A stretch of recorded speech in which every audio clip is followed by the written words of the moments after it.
नमस्कार। योग से जुड़ी हमारी इस खास पेशकश में आप सभी का स्वागत है। आपके साथ हूं मैं नेहा बाथम।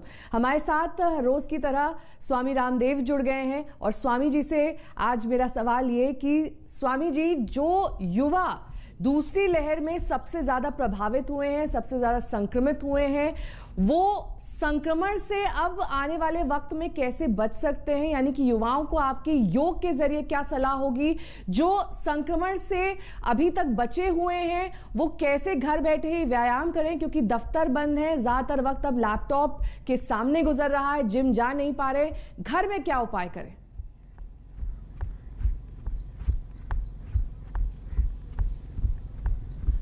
तो देखो, जिम नहीं जा पा रहे हैं, दौड़ नहीं लगा पा रहे हैं, गेम नहीं खेल पा रहे हैं, तो ये 12 अभ्यास मैं बता रहा हूँ। ये पहला, ये दूसरा और ये तीसरा, और इसको फास्ट भी कर सकते हैं ऐसे। फिर ये चौथा अभ्यास। देखो, सबसे बड़ी बात है, जिसकी इम्यूनिटी अच्छी होगी उसको पता ही नहीं लगेगा कोरोना कब आया और कब चला गया है। 4 तरह की इम्यूनिटी होती है नेहा जी। एक होती है इन्नेट इम्यूनिटी, एक होती है अडेप्टिव इम्यूनिटी, एक होती है एक्वायर्ड इम्यूनिटी, और एक होती है हर्ड इम्यूनिटी। योग से हम जो अपने एक्वायर्ड इम्यूनिटी, जो हमारी अडेप्टिव इम्यूनिटी है, जो जिसको हर्ड इम्यूनिटी कहते हैं, इसके ऊपर तो असर पड़ता है तब जब कोई संक्रमित हो जाए या वैक्सीनेशन आदि करवा ले, तो वो भी जिसकी इम्यूनिटी अच्छी होती है उसकी अडेप्टिव, एक्वायर्ड और हार्ड इम्यूनिटी भी बहुत अच्छी होती है। लेकिन सबसे बड़ी बात है उसकी जो इन्नेट इम्यूनिटी है, जो प्रकृति ने, परमात्मा ने हमको दी है, वो उसकी इतनी ज़बरदस्त होती है। लंबे लंबे श्वास, ये 7वां अभ्यास है। ऐसे लंबे लंबे श्वासों के साथ ऐसे किया, ऐसे किया। तो गिलोय की गोली खा ले, खाली दूध में हल्दी शिलाजीत ले ले, च्यवनप्राश ले ले। ये अभ्यास जो मैं बता रहा हूँ, ये 12 अभ्यास योगिक जॉगिंग के हैं, घर में ही कर ले। मैं रोज़ सुबह करीब आधा लीटर पसीना बहाता हूँ। रोज़ मैं सुबह 68 किलो से 68 से 67 हो जाता हूँ। आधा से 1 किलो ऐसे पसीना बहाता हूँ, ये अभ्यास कर करके। ऐसे योगिक जॉगिंग के 12 पोज, फिर सूर्य नमस्कार के 12 पोज, फिर 8 दंड और 12 बैठक। ये करें। सुबह उठ के गिलोय और तुलसी माता का काढ़ा पी लें। फंगल इन्फेक्शन, और ये ब्लैक फंगल इन्फेक्शन, म्यूकोरमाइसिस से लेकर के तमाम तरह के कोरोना और कोरोना के कॉम्प्लिकेशन से सारी दुनिया हताश, निराश, परेशान, उदास है। तो जिसकी इन्नेट इम्यूनिटी अच्छी होगी, योगिक जॉगिंग के 12 पोज बताए, सूर्य नमस्कार के, और अब मैं दंड बैठक बता रहा हूँ। ये परंपरागत व्यायाम घर में ही सब जवान कर सकते हैं। ये एक के बाद दूसरा क्रम से चल रहा है। एक एक अभ्यास को ऐसे 10-10 बार कर सकते हैं ऐसे। और थोड़ी ताकत तो लगती है इनमें, लेकिन धीरे धीरे करके अभ्यास बढ़ जाता है। पहली बार 5-10 बार कर पाते हैं, और धीरे धीरे करके लोग जो है, मैंने देखा है कि थोड़ा प्रैक्टिस करके फिर जो है, पहले तो थोड़ा थोड़ा ही कर पाएंगे, 2, 5, 10 बार, और फिर धीरे धीरे करके 10-20 बार तक ऐसे कर लेंगे, तो उनके शरीर वज्र की तरह फौलादी हो जाएंगे। ये जो हम कर रहे हैं अभी, इसको हनुमान दंड बैठक ऐसे बोलते हैं। ये ऐसे, और हम तो एक क्षण में ऐसे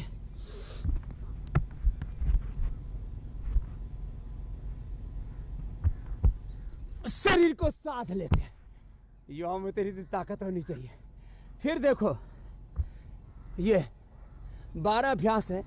ये पहला, ये दूसरा, ऐसे ये तीसरा, और ये चौथा। जो 12 ना कर पाए, इनमें से एक ही कर ले, 2 कर ले। ये अभ्यास जो कर लेंगे, युवा खुश रहेंगे, पॉजिटिव रहेंगे, अच्छा हार विचार रखेंगे, 5-6 घंटे की अच्छी नींद सोएंगे, 5-6 घंटे की अच्छी नींद, और अच्छा खान पान रखें, और भयभीत ना हो। जवान जवान लड़के मैं देख रहा हूँ डर करके मर रहे हैं। तो योग अभ्यास करें और जो सुबह उठ करके जो हम आज तक जो देश का सबसे दूर तक जाने वाला सबसे तेज चैनल है, तो उस सबसे तेज चैनल पर आज मैं सबसे तेज एक्सरसाइज कर रहा हूँ। ऐसे अभी तो यहाँ बरसात हो रही थी, थोड़ी सी अभी थमी है, लेकिन हमारा योग नहीं थमा है, हम नहीं थके। सुबह से ऐसे योग करने लगा पड़ा हूँ। सुबह से ऐसे अपनी शुरुआत योग के साथ करें। ये सर्पासन, सर्पदंड और ये मिश्रदंड। जो सुबह उठ करके युवा जो थोड़े कमजोर हैं, इतना न कर पाए तो कम से कम ऐसे लेट जाए और ऐसे 10-20 बार से शुरू करें।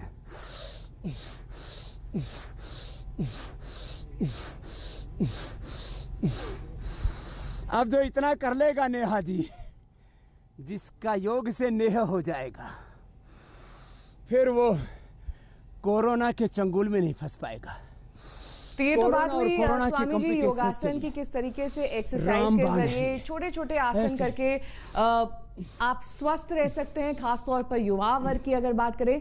लेकिन ये युवा अपनी इम्यूनिटी को कैसे बढ़ाएं? खान पान में ऐसा क्या ऐड करें जिससे वो इस संक्रमण से बच सकें, या फिर अगर संक्रमण से जूझ कर आए हैं तो जब स्वास्थ्य लाभ ले रहे हो तो किस तरह का खान पान हो?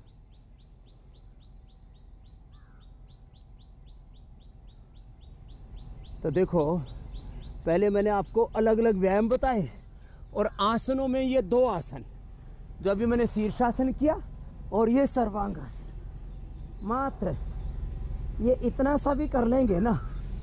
और ये नेहा जी मात्र 2 प्राणायाम, एक का नाम है कपालभाति और दूसरा अनुलोम विलोम। अभी आपसे बात करते करते यहाँ घनघोर घटाएं छाई हुई, अभी बरसात हो रही थी, अभी तैयारी हो रही है। अब इतने में भी मेरे को पसीना आ रहा है। मैंने योग किया, ऐसे योग कर ले, पसीना बहाओ, कोरोना भगाओ। अब इम्यूनिटी बढ़ाने के लिए एक तो गिलोय तुलसी नीम घनवटी या आरोग्यवटी, जिसमें गिलोय तुलसी नीम तीनों ही हम डाल देते हैं, इनका सेवन कर ले। दूध में हल्दी शिलाजीत च्यवनप्राश ले ले, दूध में बादाम रोगन डाल करके पी ले। और जिनके पहले से ही फेफड़े बहुत कमज़ोर हैं, पहले से इम्यूनिटी बहुत कमज़ोर है, गिलोय के साथ साथ करक्यूमिन गोल्ड, जिनको दूध में हल्दी आदि पका करके वैसे उसमें शहद डाल के च्यवनप्राश के साथ खाते तो टेस्टी भी लगता है, नहीं तो करक्यूमिन गोल्ड जैसी चीज़ें खा ले। जो थोड़े से नाजुक प्रकृति के हैं, ये शिला तुलसी के ड्रॉप्स हैं। ये चीज़ें नेचुरल, शिलाजीत और तुलसी सदियों से हमारे पूर्वज प्रयोग करते हैं। इसमें नेचुरल स्टीरॉइड भी होता है, शिलाजीत में भी हल्दी में भी। जो मैं शिलाजीत और हल्दी की बात कर रहा हूँ, तुलसी की बात कर रहा हूँ, इनमें नेचुरल स्टीरॉइड होता है। और फंगल इन्फेक्शन का पूरा चारों तरफ कोहराम मचा पड़ा है, चाहे वो ब्लैक फंगल इन्फेक्शन है, म्यूकोरमाइकोसिस है, चाहे वो किसी भी तरह का बैक्टीरियल वायरल इन्फेक्शन है। मैंने ये प्राणायाम करा करके कपालभाति, अनुलोम विलोम और ये हल्दी, ये शिलाजीत, ये छोटे छोटे उपाय हैं। खाली पेट लहसुन खाना। बहुत लोगों को इस समय अलग अलग प्रकार के जो कॉम्प्लिकेशंस हैं, आजकल लोग खून पतला करने के लिए जितने भी दवाइयाँ खा रहे हैं, फिर डायबिटीज़ बढ़ रही है, बीपी बढ़ रहा है, कोलेस्ट्रॉल बढ़ रहा है, स्ट्रेस बढ़ रहा है, एंजाइटी बढ़ रही है, और सबसे ख़राब बात है ब्लड क्लोटिंग हो रही है सब दवाइयाँ खा खा करके। तो ब्लड थिनर सबसे अच्छे, मैंने पहले भी बताया, क्योंकि बहुत बड़ी समस्या है। सबसे अच्छा है लौकी, उसके बाद है लहसुन, खाली पेट 1-2 कली खा लें, नहीं तो खाने के पहले ग्रास में खा लें जिनको एसिडिटी है। प्याज खा लें और अर्जुन की छाल, थोड़ा सा दालचीनी उबाल करके उसका काढ़ा पी लें। जिनको पित्त प्रकृति, दूध डाल करके वो काढ़ा पी लें। गोधन अर्क पी लें।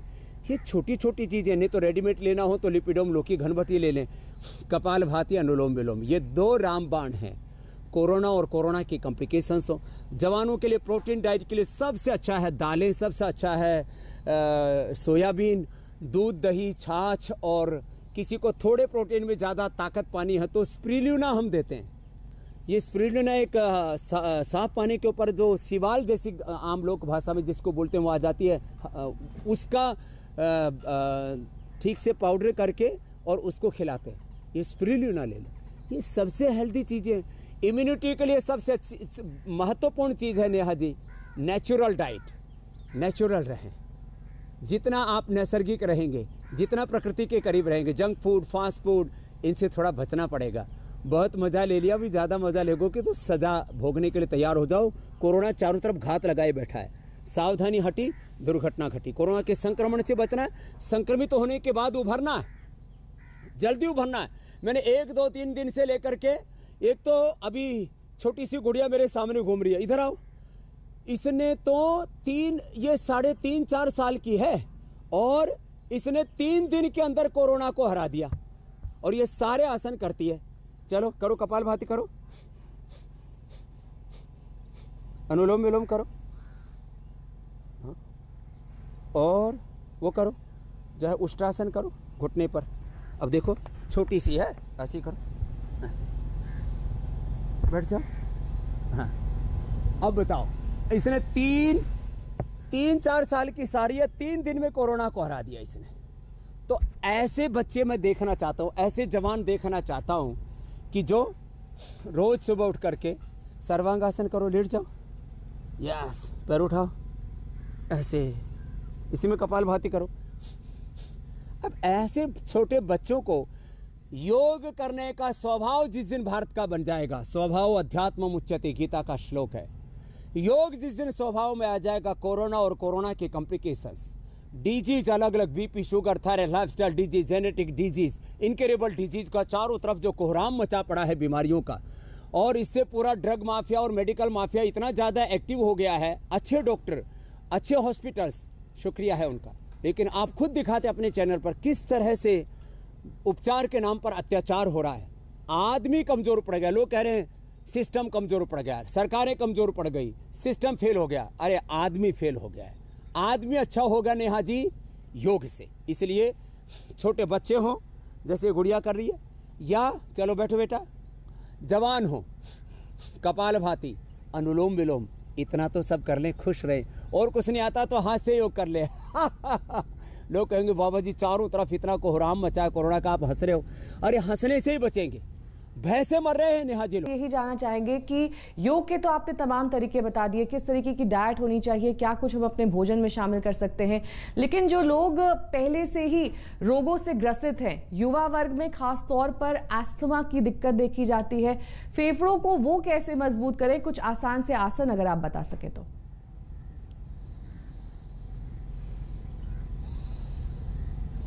देखो, फेफड़ों को मजबूत बनाने के लिए सबसे तो अच्छा है भस्त्रिका।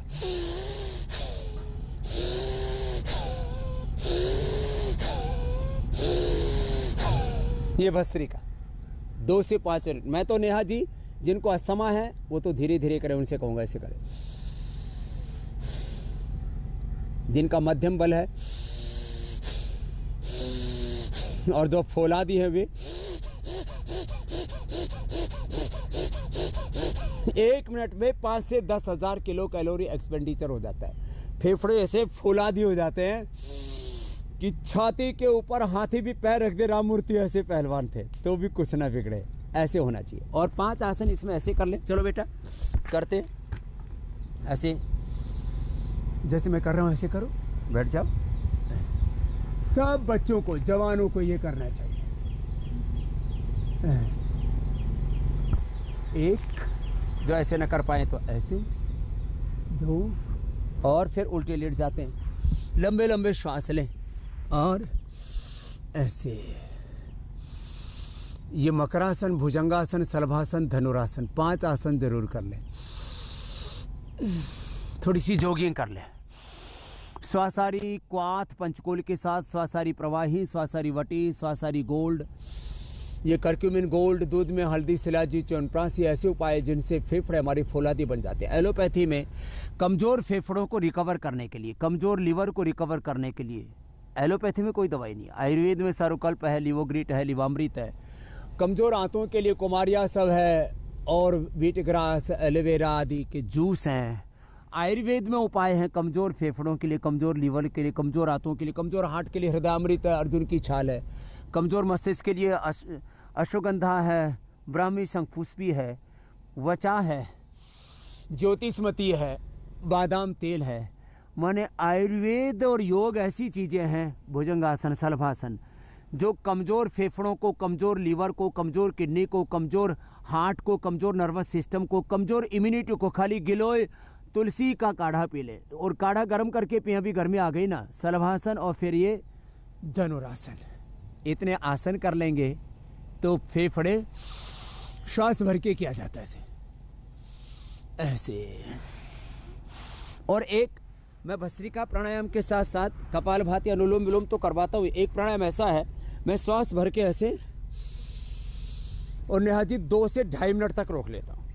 मैंने एक दिन श्वेता के साथ ही आज तक पर प्रोग्राम किया था। अपना ऑक्सीजन लेवल मैं 40-50 तक ले आता हूँ नीचे और ऊपर मेरा 100 रखता हूँ। तो जब हम ऐसे श्वास भर के रोक के रखते हैं तो फेफड़े इतने स्ट्रॉन्ग हो जाते हैं, फेफड़ों की कैपेसिटी बहुत ज़बरदस्त बढ़ जाती है। इसको अभ्यंतर प्राणायाम कहते हैं। तो श्वास ऐसे भर करके और रोक लेना। मैं 2 मिनट तक रोकूंगा तो ये न्यूज़ चैनल पर पॉसिबल नहीं होता इतनी देर का ब्रेक, लेकिन ये ज़बरदस्त है अभ्यंतर प्राणायाम नेहा जी।